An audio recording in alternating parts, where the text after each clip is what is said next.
It's 2024 and I finally completed Ruin King. I wanted to dive deeper into the League of Legends universe after binging Arcane, and this game seemed like the perfect way to fit my lore addiction. Just for context, Ruin King was published by Riot Forge, which has sadly shut down at the start of the year. Sad.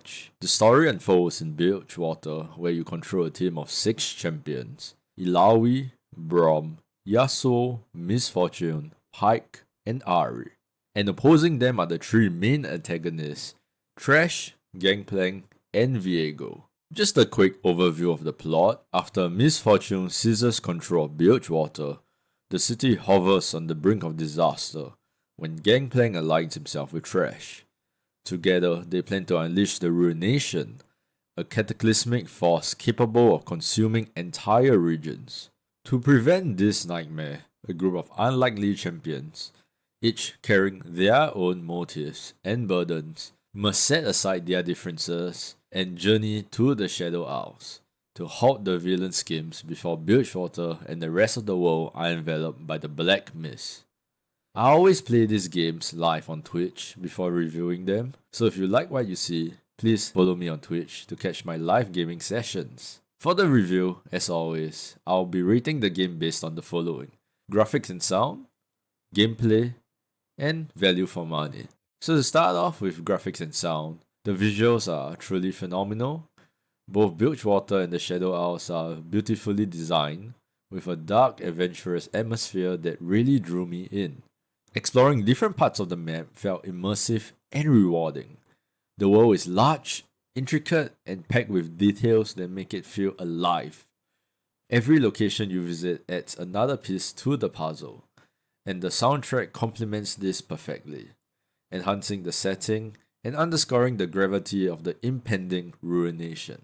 I also really appreciated the comic book style used during resting point conversations. It's a distinctive touch, and for me personally, I enjoy when spin-off games under the same IP explore unique aesthetics. It helps this title stand apart from the main League of Legends experience,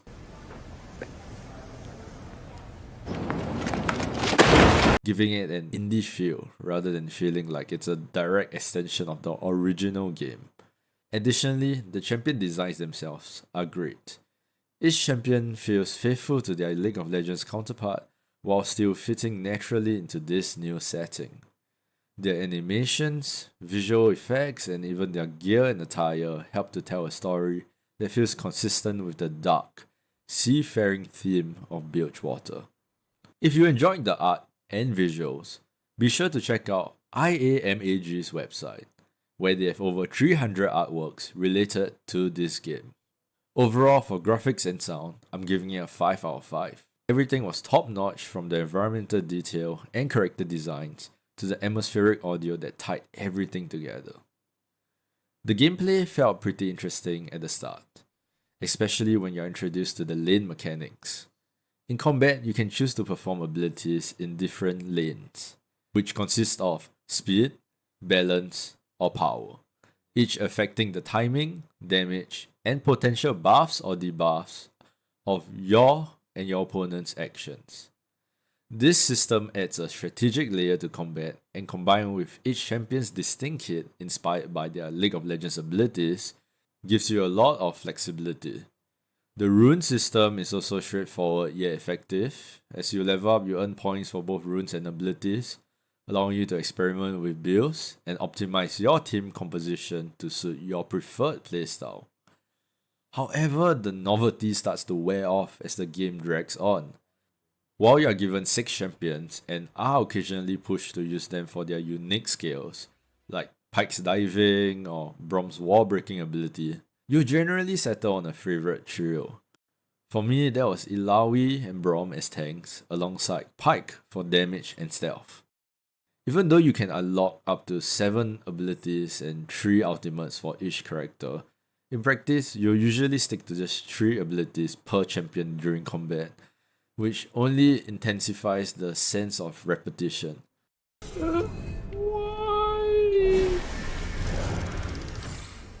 Why are there so many? I already destroyed them. Why are they still there? Please. Oh my god. Eventually, I found myself spamming the same attacks, Not to optimize my strategy, but simply because fighting weak mobs over and over again became tedious. Without going out my way to grind, and just through exploration alone, my party felt strong enough such that most encounters felt trivial. The story, while conceptually sound, doesn't fully deliver, especially towards the end. Thresh's appearance and ease of defeat, for instance, felt really anticlimactic, Damn, I didn't even need to be worried at all. Thresh is a snoop. giving the impression that some narrative threads were never fully realized. Among the boss fights, I only found Viego's encounter truly memorable and somewhat challenging, though I still managed to defeat him using nothing but standard gear purchased from shops, which undercut the intended difficulty. Some bosses feature puzzle-like elements where you need to position your actions in the correct lane to counter their abilities. While this initially adds variety, I quickly fell into a pattern of using the same moves and stopped reading ability descriptions, occasionally landing myself in trouble. Whoa. Wait. Final lesson is ready. Wait a minute. Ruinated is a debuff, right? So why isn't it cleared? Am I high as heck? The lack of urgency in side quests and the existence of a fishing minigame that serves no real purpose further highlighted the game's missed opportunities for meaningful content. The absence of fast travel is a mixed bag. On one hand, it enhances the sense of scale and immersion, making you feel like you're truly navigating Bilgewater and its surroundings. On the other hand, it can make backtracking tedious in an already lengthy experience. Not everything is dire though. The environmental puzzles are simple but refreshing. They break up the monotony of combat and provide a brief reprieve from the grind. Without these puzzles, I would have felt even more like I was playing this game for the sake of progress rather than just enjoying the journey. Overall, I'd rate the gameplay a 2.5 out of 5. It's fine for a one-time laid-back playthrough, but I don't see myself revisiting it again. Now for value for money. I played for a total of about 26 hours over a week, which is roughly 4 hours a day. I picked it up at a 60% discount, paying around $15.60 SGD instead of the full 39 SGD. At that discounted price, I'd say it's a pretty good value if you are just looking to chill out and play some extra League of Legends lore. Keep in mind though that I only completed the base story. There's a lot more optional lore and content that you can explore if you're into that. If you can, get it on sale during the upcoming Steam Winter Sale. At full price though, I'd hesitate as it really isn't worth the full amount. But if you can grab it at around 60% off, I'd give it a solid 4 out of 5 for value. The discounted price makes the overall experience feel well-rounded and more justifiable for the amount of content you'll receive.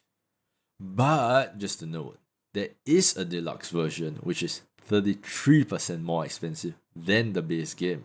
However, the deluxe items you receive only really help you at the start of the game, and even with the extra 10% XP and gold gain, it is totally not worth it because you can easily complete the game like I did on Veteran without any help. If you find this game difficult for some reason, just play an easier game mode instead of paying more for the game. Save that cash for more important stuff like Arcane Fractured Jinx. The extra money you save will allow you to be around 4% on your way to getting this skin. 100% worth it. Overall, this is a solid game if you are a fan of League of Legends lore, though it's still unclear if it's truly canon as the developers remain cryptic for some weird reason.